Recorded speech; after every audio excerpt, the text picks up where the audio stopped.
Hi everyone, most welcome आप सभी students का आपके इस ऑनलाइन प्लेटफॉर्म यानी कि बिहार टेक्स्ट बुक पर। और स्पेशली जितने भी फीमेल कैंडिडेट्स हैं, जितने भी फीमेल स्टूडेंट्स जो मुझे देख रही है, आप सभी का डबल मोस्ट वेलकम।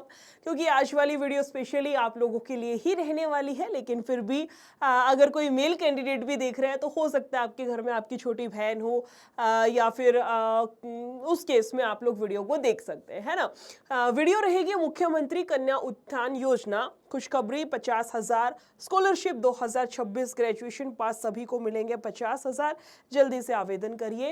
ये सारी चीज़ें हम एक एक करके एक्सप्लेन करते हैं, कब किसको 50,000 मिलेगा, किसको नहीं मिल सकता है, कैसे अप्लाई करना है, क्या क्या हमें इसमें अपने डॉक्यूमेंट्स अपलोड करने होंगे, क्या ये योजना है। एक एक करके हम सारी चीज़ों को डिटेल में पढ़ते हुए चलते हैं, ठीक है। सबसे पहले ये कन्या उत्थान योजना है क्या, ये क्यों बनाई गई है, किस तरीके से है। बिहार सरकार द्वारा बालिकाओं, याद रखिएगा this is only for female candidates, इसलिए बालिका शब्द यूज किया है, यानी कि जितनी भी कन्याएं हैं, जितने भी बिहार की बेटियां हैं, उनके लिए के सशक्तिकरण और शिक्षा को बढ़ावा देने के लिए शुरू की गई एक महत्वाकांक्षी योजना है। इस योजना का मुख्य उद्देश्य कन्या भ्रूण हत्या को रोकना, लिंग अनुपात में सुधार करना और बाल विवाह जैसी कुरीतियों को खत्म करना है। क्योंकि इसमें आगे आपको बताऊंगी तो उससे आपको खुद ही समझ में आ जाएगा, हाँ, कि ये सारे पॉइंट वैलिड है। बोला गया इस योजना के तहत एक बालिका को उसके जन्म से लेकर के ग्रेजुएशन की डिग्री प्राप्त करने तक 94,100 की वित्तीय सहायता किश्तों में दी जाएगी। एक साथ नहीं है, किश्तों में आपको दी जाती है। किश्तों में किस प्रकार से दी जाती है, थोड़ा सा एक्सप्लेनेशन देखते हैं। सरकार द्वारा दी जाने वाली सहायता राशि विभिन्न चरणों में इस प्रकार से विभाजित की गई है। जन्म के समय, बालिका के जन्म के समय 2,000 की पहली किश्त अभिभावकों को मिलती है, यानी कि पेरेंट्स को दी जाती है। 1 वर्ष की आयु पर आधार पंजीकरण के बाद 1,000 की राशि दी जाती है। 2 वर्ष की आयु पर, यानी कि पूर्ण टीकाकरण, वैक्सीनेशन होने के बाद 2,000 रुपया प्रदान किया जाता है। तो ये हर साल आपको कुछ ना कुछ धनराशि दी जाती है। आगे चलिए किस प्रकार से है। कक्षा 1 से 12 तक पोशाक और स्वास्थ्य के लिए, कक्षा 1 से 2 के लिए 600 रुपया, कक्षा 3 से 5 के लिए 700 रुपया, छठी से 8वीं के लिए 1,000 और 9वीं से 12वीं के लिए 1,500 रुपया प्रति पोशाक हेतु आपको दिए जाते हैं। कक्षा 7 से 12 तक की छात्राओं को सैनिटरी पैड के लिए 300 रुपया प्रति वर्ष अतिरिक्त मिलता है। ये आपका हो गया। ये तो था जन्म के समय टीका लगता है या आपका आधार पंजीकरण होता है उस समय कितना कितना मिलता है। मोस्ट ऑफ द स्टूडेंट्स ने ये तो ले भी रखा हो, पता भी होगा। उसके बाद है कक्षा, यानी स्कूल में कैसे बांटा गया है, स्वास्थ्य के लिए कितना है, पोशाक के लिए कितना है, वो डिस्ट्रीब्यूशन है। उसके बाद जो मोस्ट इंपोर्टेंट 2 पॉइंट है, एक है आपका 12th वाला, एक है आपका ग्रेजुएशन वाला। 12th यानी कि इंटरमीडिएट, यानी कि जब आप 12वीं कक्षा पास करते हैं उस समय पर अविवाहित छात्राओं को 25,000 का प्रोत्साहन राशि दी जाती है। यानी कि जितनी भी फीमेल कैंडिडेट्स हैं जो कि अनमैरिड है, जिनकी शादी नहीं हुई है और 12वीं पास है, तो आप उसके लिए उस केस में आपको 25,000 की धनराशि दी जाती है। कुछ कंडीशंस हैं, जॉब नहीं होनी चाहिए घर में गवर्नमेंट, वो सारा हम बाद में देखेंगे, ठीक है। इसके बाद क्या है, ग्रेजुएशन पर क्या रहेगा। डिग्री पूरी करने पर छात्रा को एक क्या है, ये आई थिंक ब्लर है, एक मुश्त 50,000 रुपया दिया जाता है। ग्रेजुएशन स्तर पर छात्रा को अविवाहित होना अनिवार्य नहीं है। यानी आपका ये सारा सब कुछ वही है जो मैंने अभी अभी बताया। देखिए, अभी एक बात बताइए, ये धनराशि तभी दी जा रही है जब आप अविवाहित है, यानी कि इसका मतलब आप पढ़ रहे हैं।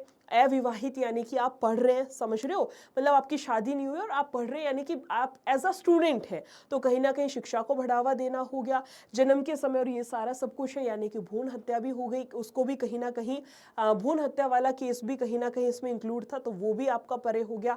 इसके अलावा तीसरा केस, एक और बात बोली गई थी ना कि हाँ, आपके इसको शिक्षा को बढ़ावा देने के लिए और लिंग अनुपात जो है इसको रोकने के लिए, तो सारी चीजें वही है। उसके बिहाफ पर आपको ये धनराशि इस प्रकार प्रकार से दी जाती है।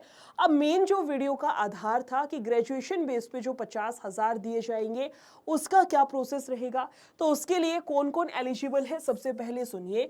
आप बिहार के स्थायी निवासी होने चाहिए, यानी आप बिहार की बेटी होनी चाहिए, आपका जन्म बिहार में हुआ होना चाहिए।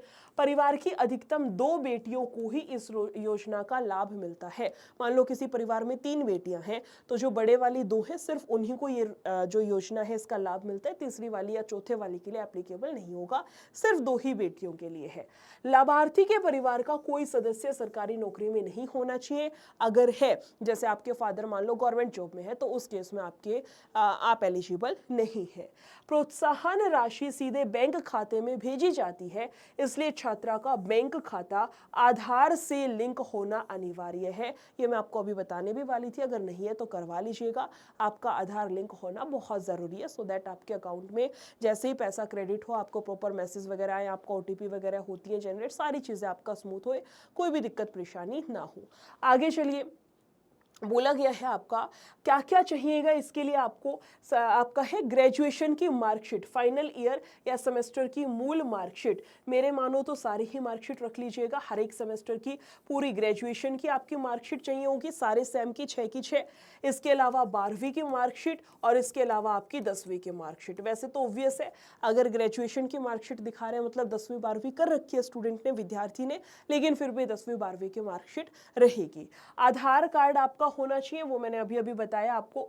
आधार कार्ड जो उसके मोबाइल नंबर और बैंक खाते से लिंक है, ये पॉइंट ध्यान रखिएगा। मोस्ट ऑफ द स्टूडेंट गलती कर देते हैं, बाद में फिर दिक्कत आती है। सरकारी काम वैसे होता है, फिर वही धक्के खाने वाली चीज हो जाती है ना। तो प्रॉपर अपना सारा सब कुछ मैनेजमेंट जो है तरीके से करके चलना है। बैंक पासबुक, इसमें क्या है, छात्र के नाम का बैंक खाता बिहार के किसी बैंक में, और आधार ये आपका वही डीबीटी के लिए अनिवार्य होगा। निवास प्रमाण पत्र मैंने बताया ना, बिहार के मूल निवासी है तो आपका फिर निवास प्रमाण पत्र भी होना चाहिए, सो दैट वो चीज कंफर्म हो सके। पासपोर्ट साइज फोटो और हस्ताक्षर हो गया। मोबाइल नंबर एवं मेल आईडी, इस चीज पे भी आपको फोकस करना है। मोबाइल नंबर अगर आपके पास पर्सनल फोन है तो अपना ही दीजिए, प्लस में मेल आईडी मेरे ख्याल से सभी कन्याओं ने बना रखी होगी, सभी स्टूडेंट्स ने अपनी मेल आईडी दीजिएगा, जिसका आईडी पासवर्ड वगैरह सब कुछ आपको याद हो। मेल आईडी उस टाइम पे कोई भी लिखवा देते हो, बाद में जब ओटीपी जनरेट होती है या कोई भी आपको मैसेज आता है मेल पर या मेल के थ्रू, उस समय पे फिर दिक्कत आती है, तुम्हें पता ही नहीं होता कौन सी मेल डाली है, किसका क्या पासवर्ड है। इसीलिए मैंने कहा अपना अगर पर्सनल फोन है आपका तो अपना ही मोबाइल नंबर डालिएगा, क्योंकि वही है बाद में ओटीपी वाली दिक्कत आती है ना। तो मोबाइल नंबर और आपकी मेल आईडी होनी चाहिए। ये सारे थे इंपॉर्टेंट डॉक्यूमेंट्स। अब आते हैं कि हम लोग आवेदन कैसे करें, इसका क्या प्रोसेस रहेगा, तो मैं आपको थोड़ा सा डिटेल में बताती हूँ, ध्यान से सुनिए। बोला गया है योग्य छात्राएं यानी कि जो एलिजिबल है, बिहार सरकार के आधिकारिक पोर्टल जो कि आपका मेधा सॉफ्ट है, इसके माध्यम से ऑनलाइन पंजीकरण कर सकते हैं, यानी कि आपका जो पंजीकरण है वो ऑनलाइन होगा। इफ़ यू आर कैपेबल, अगर आपको आता है तो आप खुद से भी कर सकते हैं। अगर आपको नहीं आता है या कोशिश कर रहे हो सीखने की तो इस फॉर्म में मत करना भैया, बेफालतू में कोई गलती हो जाएगी। सरकारी फॉर्म वैसे है, जाकर के आप साइबर कैफे वाले भैया से भरवा लेना, बहुत ज़्यादा पैसे नहीं लेता, 150 रुपये में भर देगा इजीली, ठीक है।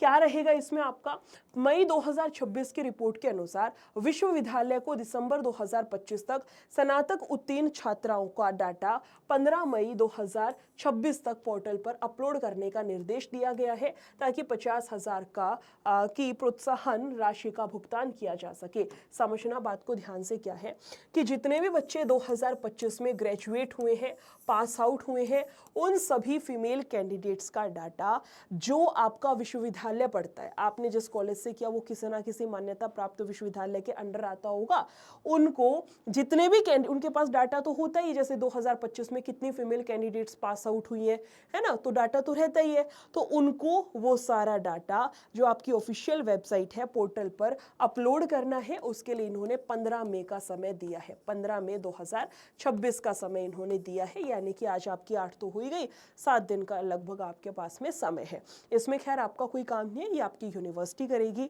आगे चलिए, पोर्टल पर जाएं। सबसे पहले आपको पोर्टल पर जाना होगा। उसके बाद पात्रता की जांच, यानी कि इसमें बोला गया है इस पर, ये जो आपकी स्कीम दे रखी होगी वहां पर ग्रेजुएट इंसेंटिव स्कीम पर क्लिक करें। आवेदन से पहले चेक स्टूडेंट एलिजिबिलिटी में अपना रोल नंबर डाल करके देखें कि आपका नाम लिस्ट में है या नहीं है। पंजीकरण यानी रजिस्ट्रेशन कैसे करना है, यदि नाम लिस्ट में है तो न्यू स्टूडेंट रजिस्ट्रेशन पर क्लिक करें और अपनी जानकारी उसमें जो भी आपसे मांगेगा कि कौन से ईयर में पास आउट हुए, सारी डिटेल्स आपको भरनी है वो भर देना। लॉगिन और फॉर्म भरना। पंजीकरण के बाद आपको यूजर आईडी एवं पासवर्ड मिलेगा। यूजर आईडी और पासवर्ड ध्यान रखिए क्या है, बहुत सारे बच्चों को फिर बाद में दिक्कत आती है, नोट कर लेना कहीं पर। उससे लॉगिन करें और अपना व्यक्तिगत, शैक्षणिक और बैंक जानकारी भरें। उसमें आपकी सारी जानकारी होंगी, नाम, पिता का नाम, माता का नाम, डीओबी वगैरह, शैक्षणिक जो आपकी योग्यता है उसके बारे में, जिस ईयर पास किया उसमें वो नंबर भी तो आता है ना, उसका नंबर क्या है, रजिस्ट्रेशन नंबर वगैरह, रोल नंबर वगैरह, सारी जो डिटेल्स है आपको प्रॉपरली सही तरीके से फिल करनी है।